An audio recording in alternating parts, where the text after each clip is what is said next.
warahmatullahi wabarakatuh. Waalaikumsalam warahmatullahi wabarakatuh. Selamat pagi anak-anak. Pagi, Bu. Bagaimana kabarnya hari ini? Alhamdulillah. Sebelum memulai pembelajaran pada pagi hari ini, alangkah lebih baiknya kita berdoa terlebih dahulu. Untuk ketua kelas bisa memimpin doa. Sebelum belajar, marilah kita berdoa. Berdoa dimulai. Berdoa selesai. Sebelum lanjut ke materi, coba kalian lihat di depan, belakang, kiri, kanan kalian apakah ada sampah? Ada, Bu. Jika ada, diambil Ini, dan Bu. dibuang ke tempat sampah terlebih dahulu. Tidak ada, Bu. Sudah, Bu. Baik, Ibu akan melanjutkan untuk mengecek kehadiran kalian ya. Iya, Baik, Bu. Salam. Kenapa terlambat Mbak Esmita? Ini tadi nungguin bajunya kalian ternyata belum kalian nunggu. Silakan duduk. Ada yang tidak berangkat? Ada, Bu. Amel. Kenapa Amel? Sakit. Siapa lagi? Fitri. Kenapa Yani? Hadri. Yani katanya mau ke sekolah mbaknya. Ada yang lain? Fitri. Sudah, Yanto, itu aja? Yanto. Sudah. Baik, kita akan melanjutkan materi pada hari ini ya. Baik. Pada pertemuan sebelumnya Ibu sudah menyinggung tentang apa? Teks berita, Bu. Teks berita apa Mbak Alfi? Ciri-ciri teks berita. Oh ya, teks berita itu adalah teks yang di dalamnya berisi laporan tentang kejadian atau peristiwa yang faktual dan aktual kepada masyarakat. Baik, jadi kalian sudah sedikit mengetahui tentang apa itu teks berita ya. Nah, tujuan pembelajaran kita pada hari ini adalah memahami, menganalisis dan mengevaluasi teks berita secara menyeluruh, baik dari segi pengertian, ciri-ciri, informasi penting, struktur, serta kemampuan membedakan antara fakta dan opini. Nah, sebelum lanjut ke materi, Ibu akan ada 3 pertanyaan, karena pada pertemuan sebelumnya Ibu sudah menyinggung tentang teks berita. Pertanyaan yang pertama, mengapa berita harus berdasarkan dengan fakta? Bu. Baik, Mas Hendri. Berita harus berdasarkan fakta agar dapat dibuktikan kebenaran informasi yang disampaikan kepada masyarakat, Bu. Kemudian mencegah penyebaran hoaks, menumbuhkan kepercayaan publik terhadap media atau jurnalis yang menyampaikan berita, Bu. Baik, betul sekali. Terima kasih Mas Hendri. Kemudian pertanyaan yang nomor 2. Bagaimana cara memeriksa kebenaran suatu informasi pada teks berita? Saya, Bu, Baik, Mbak Nafila. caranya itu yaitu dengan memeriksa sumber berita dengan cara memastikan berita itu berasal dari media yang kredibel atau terpercaya, kemudian mencari referensi silang atau membandingkan informasi dengan berita dari sumber lain yang valid, dan memastikan narasumbernya jelas, bukan anonim atau tidak kompeten. Benar sekali. Terima kasih Mbak Nafila. Untuk pertanyaan yang terakhir, apa yang membuat berita menjadi menarik bagi pembaca? Saya, Bu, Baik, Mbak Fadila. berita menjadi menarik jika pemilihan topiknya relevan dan aktual dengan kehidupan pembaca, misalnya peristiwa terkini, isu, viral, atau fenomena sosial. Judulnya menarik dan jelas, lalu isi beritanya informatif dan tidak membosankan, dan disampaikan dengan bahasa yang mudah dipahami.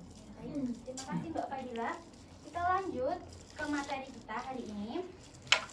Tadi sudah disinggung oleh Mbak Alfi apa itu teks berita. Jadi teks berita adalah teks yang berisi sebuah laporan peristiwa atau kejadian nyata yang terjadi di masyarakat, disajikan secara aktual, faktual, dan objektif, serta bertujuan untuk memberikan informasi kepada khalayak luas.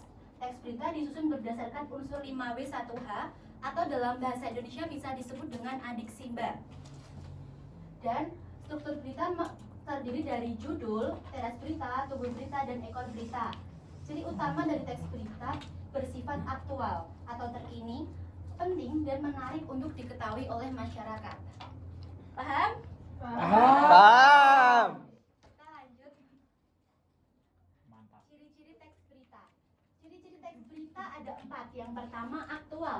Aktual yaitu memuat informasi terbaru dan sedang terjadi. Jadi dalam pemilihan teks, jadi dalam penyampaian berita kita harus memilih berita yang sedang trending atau sedang dalam perbincangan masyarakat. Seperti contohnya peristiwa yang terjadi di Kali Jambe, yaitu kecelakaan truk ya dan angkot. Nah itu kan baru saja terjadi dan masih menjadi perbincangan masyarakat. Jadi itu bisa menjadikan berita menjadi aktual. Kemudian yang kedua, berita harus berdasarkan dengan fakta, bukan hanya sebuah opini. Misalkan seorang jurnalis tidak boleh menyampaikan berita dengan hoax. Contohnya, seorang jurnalis membuat berita adanya penurunan harga BBM karena ada salah satu pejabat yang korupsi dengan nilai sekian triliun. Nah, tentu masyarakat pada percaya dong adanya berita tersebut. Nah, masyarakat mengecek nih ke SPBU, benar tidak sih adanya penurunan harga BBM? Nah, setelah dicek tidak ada. Itu namanya berita hoax dan tidak dapat dibuktikan kebenarannya. Kemudian ciri yang ketiga, bersifat objektif, tidak memihak atau tidak dipengaruhi pendapat pribadi. Nah, pada media massa ini ada berita yang sedang trending, yaitu adanya tuntutan kepalsuan ijazah kepada Bapak mantan Presiden ke-7 Indonesia.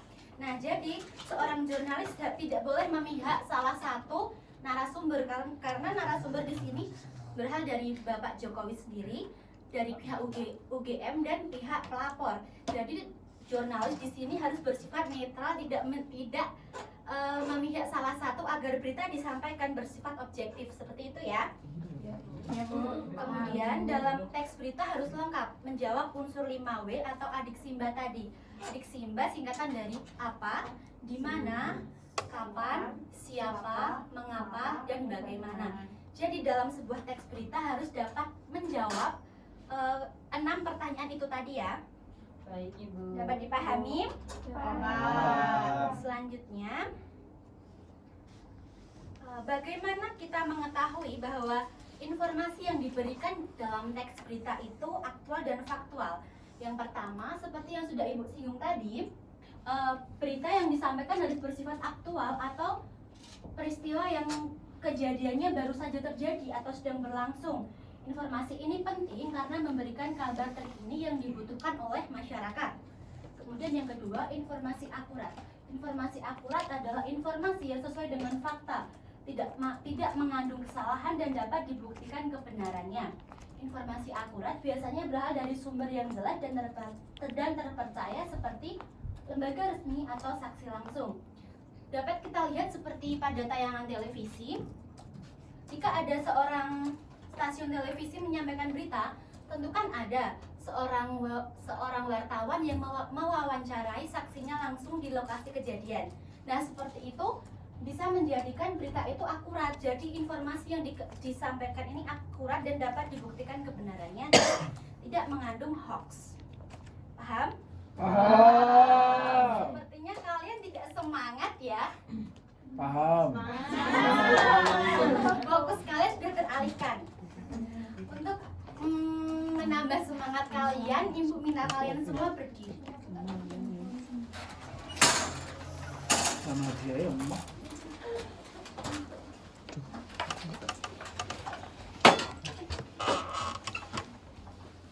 Kalian tahu tepuk semangat atau tidak? Tidak. Oke, Ibu akan memberi contoh ya. Tepuk semangat. Semangat. Nah, semangat. Bisa? Bisa. Hitungan ketiga ya. 1, 2, 3. Tepuk semangat. Semangat. Tepuk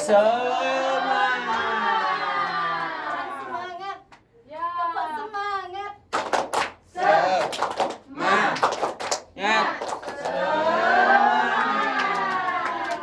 Kembali semangatnya. Sudah. Boleh kembali. Kita lanjut ke materi ya. Ya.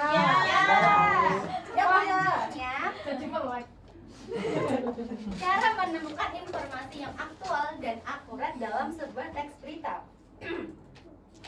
Yang pertama, membaca teks berita secara cermat. Jadi dalam membaca berita kita tidak boleh membaca hanya pada paragraf pertama dan terakhir, karena kita tidak akan mengetahui bagian terpenting dalam isi berita. Kemudian dalam membaca berita kita dapat menandai bagian mana yang menjawab unsur 5W1H. Selanjutnya kita dapat mengidentifikasi fakta dan memisahkannya dari opini. Nah, bagian fakta ini biasanya terdapat pada paragraf 1 dan kedua. Kemudian paragraf selanjutnya hanya berupa opini. Kemudian yang keempat, mengecek sumber informasi, siapa yang menyampaikan berita, apakah berita itu kredibel dan dapat dibuktikan kebenarannya. Kemudian yang terakhir ini dapat dilakukan, tetapi tidak dapat dilakukan juga tidak apa-apa, yakni membandingkan dengan sumber berita lain jika perlu. Seorang jurnalis jika beda stasiun tentu tidak akan melakukan hal ini karena adanya persaingan bisnis. Tetapi jika dalam stasiun yang sama, mereka akan sharing atau bertukar informasi tentang berita yang akan disampaikan agar berita yang disampaikan lebih lengkap. Lanjut ke struktur. Dalam struktur teks berita ada 4. Yang pertama, judul. Judul dalam teks berita ini harus singkat, padat, tetapi mencerminkan keseluruhan dari isi berita. Kemudian teras berita. Teras berita ini merupakan paragraf yang memuat inti berita atau unsur yang paling penting. Kemudian tubuh berita. Tubuh berita ini berupa penjabaran lebih lanjut dan informasi dalam teras berita atau bisa disebut dengan opini seperti yang Ibu jelaskan tadi ya.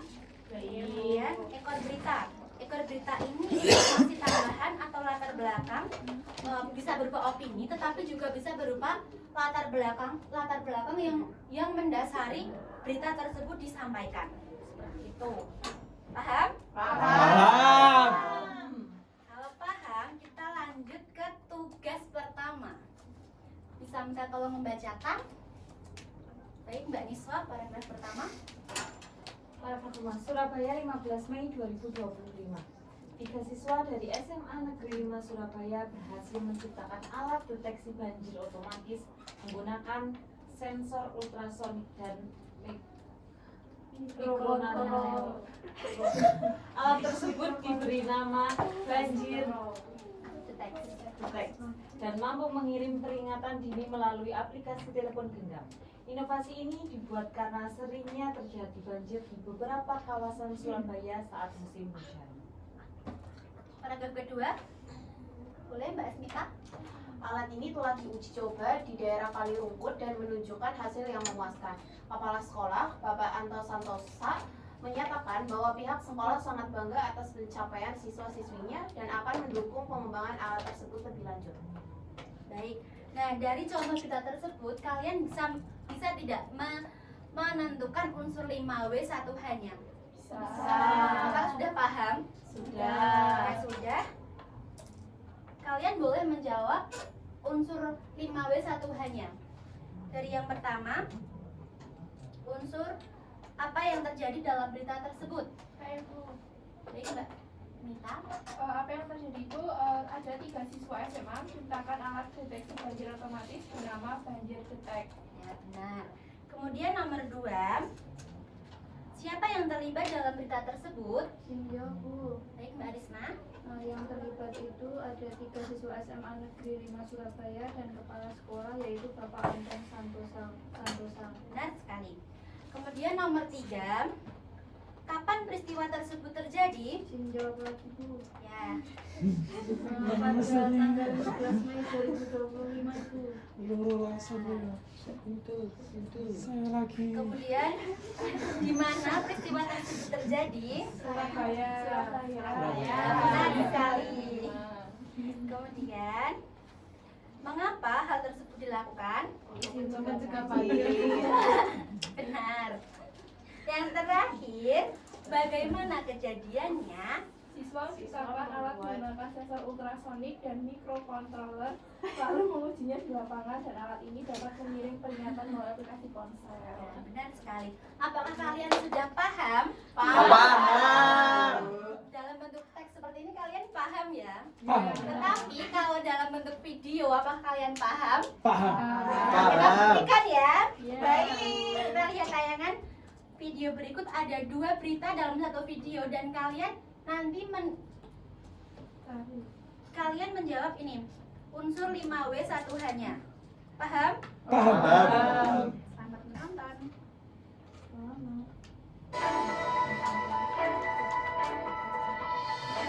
Selamat pagi pemirsa, selama 30 menit ke depan Anda akan bersama saya Intan Latifah dalam acara Intan Latifah TV membahas berita aktual dan terpercaya.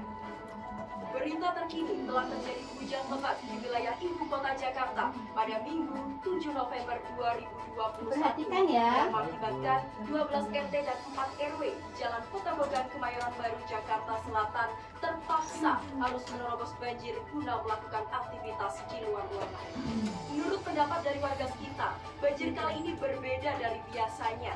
Semenjak turun hujan, air menggenang dengan sangat cepat hingga ada pada tinggi 70 cm. Di Jalan Raya Ciledug, Jakarta Selatan, banjir juga terjadi dan mengakibatkan kemacetan sepanjang Jalan Raya Ciledug.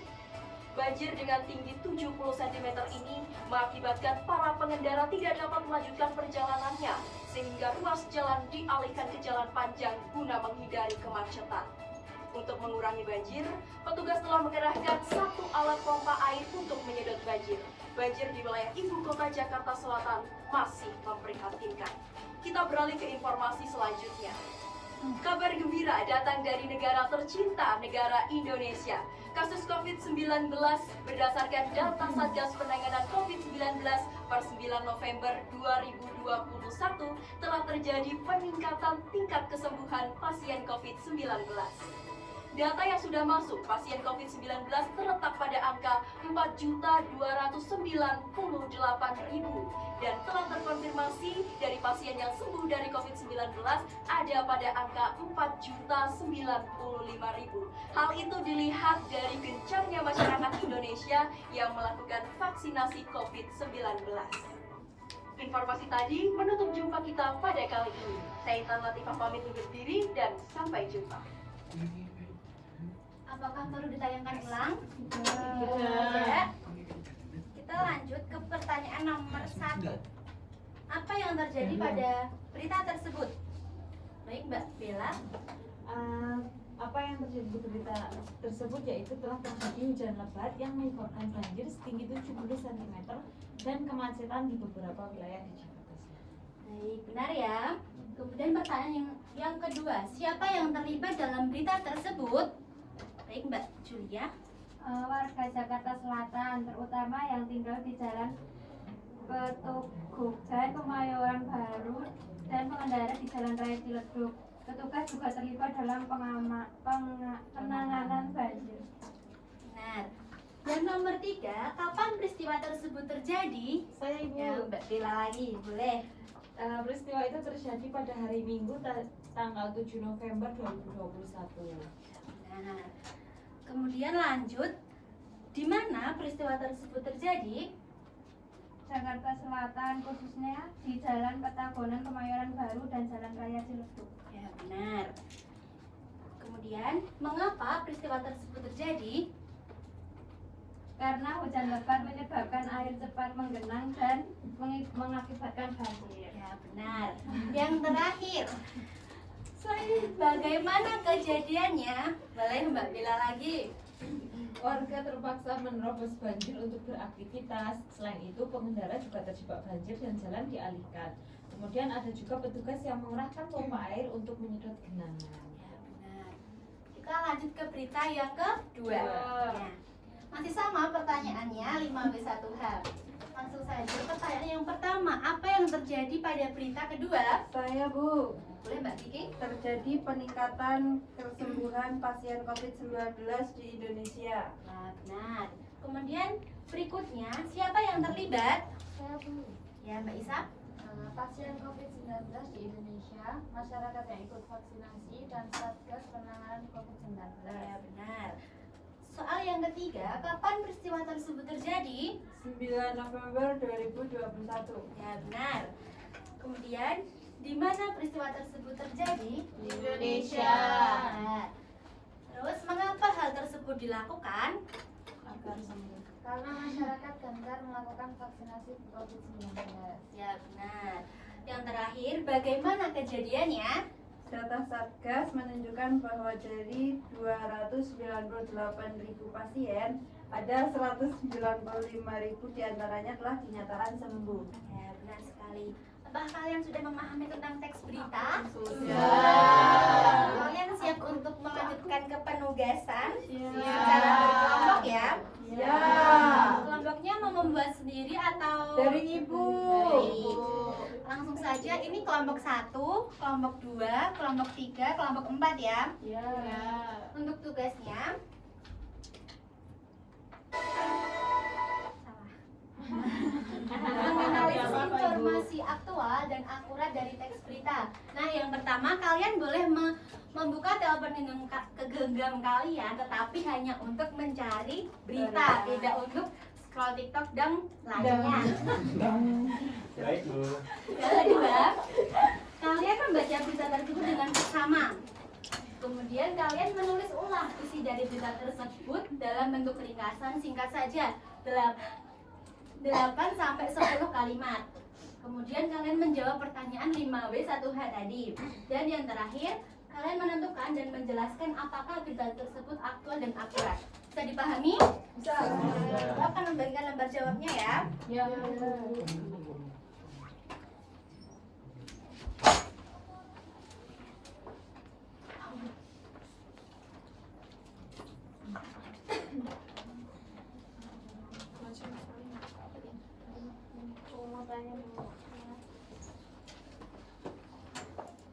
Nah, 15 menit cukup ya? Cukup. Jika ada pertanyaan boleh langsung angkat tangan ya.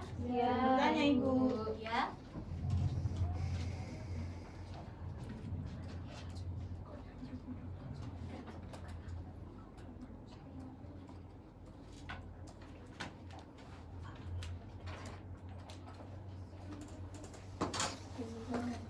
Ya.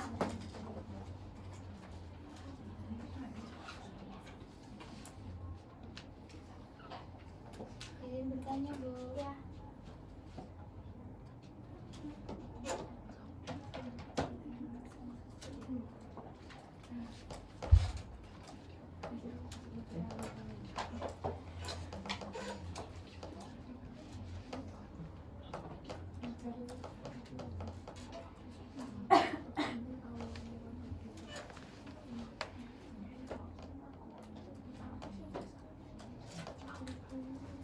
Sudah selesai? Sudah. Mungkin yang maju perwakilan saja dari 2 kelompok ya, karena waktu kita sudah hampir habis. Mungkin kelompok 1 dan kelompok 4. Boleh langsung saja maju ke depan.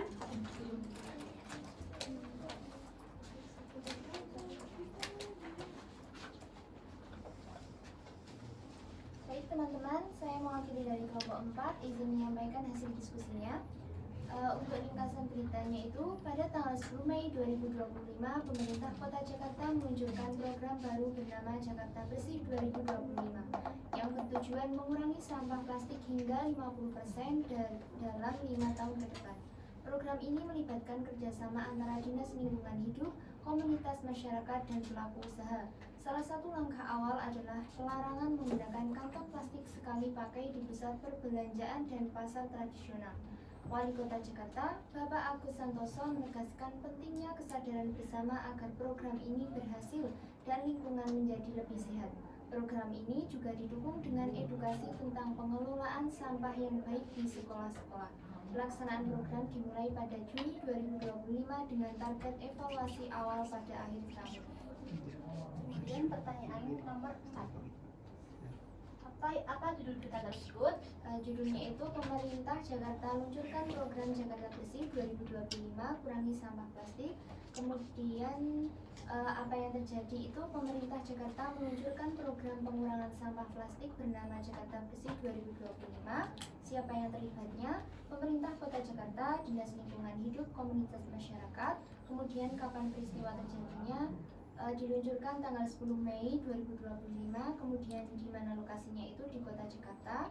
Mengapa program ini dilakukan? Untuk mengurangi sampah plastik hingga 50% dan menjaga kebersihan serta kesehatan lingkungan kota.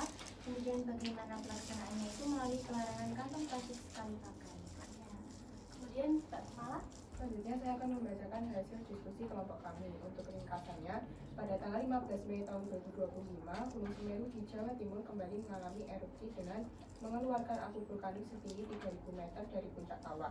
Erupsi terjadi sekitar pukul 4:10 waktu Indonesia Barat dan langsung memicu peringatan dari Pusat Vulkanologi dan Mitigasi Bencana Geologi. Masyarakat diimbau untuk tidak beraktivitas dalam radius 5 km dari kawah Jonggring Saloko. Selain itu, hujan abu dilaporkan turun di beberapa wilayah di sekitar Lumajang. Untuk jawaban nomor 4, judul beritanya yaitu Gunung Semeru erupsi, PVMBG imbau warga menjauh dari kawah. Untuk apa yang terjadi? Gunung Semeru meletus dan mengeluarkan abu vulkanik setinggi 3.000 meter. Siapa yang terlibat? PVMBG, BPBD Lumajang, warga sekitar, pemerintah daerah, dan relawan. Kapan kejadiannya? 15 Mei tahun 2025 pukul 6:10 waktu Indonesia Barat. Terima Kemudian kasih untuk Mbak Kumala dan Mbak Yu Inung, silakan duduk kembali. Nah, dari materi yang Ibu sampaikan dari awal sampai akhir tadi, apakah kalian dapat menyimpulkan apa yang sudah kita pelajari tadi? Saya Bu. Ya, Mbak Alfi, silakan. Kesimpulannya, teks berita adalah laporan peristiwa nyata yang disajikan secara aktual, faktual, dan objektif.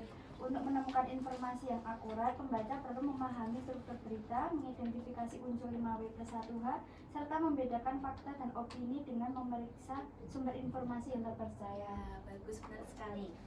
Nah, karena waktu kita sudah hampir habis, untuk pertemuan minggu depan, Ibu akan memberikan kalian tugas secara berkelompok, yakni mencari 3 berita, bebas boleh tentang politik, atau keindahan alam, atau kuliner lainnya ya. ya Bu. Kemudian tugas nanti Ibu akan mengirimkan link Google Drive dan kalian bisa mengumpulkan di sana ya. Sekian pembelajaran pada hari ini. Untuk ketua kelas bisa memimpin doa. Baik, sebelum mengakhiri kegiatan, marilah kita berdoa. Doa dimulai. Doa selesai. Sekian pembelajaran pada hari ini. Jika ada salah kata mohon dimaafkan. Wassalamualaikum warahmatullahi wabarakatuh. Waalaikumsalam warahmatullahi wabarakatuh. Terima kasih.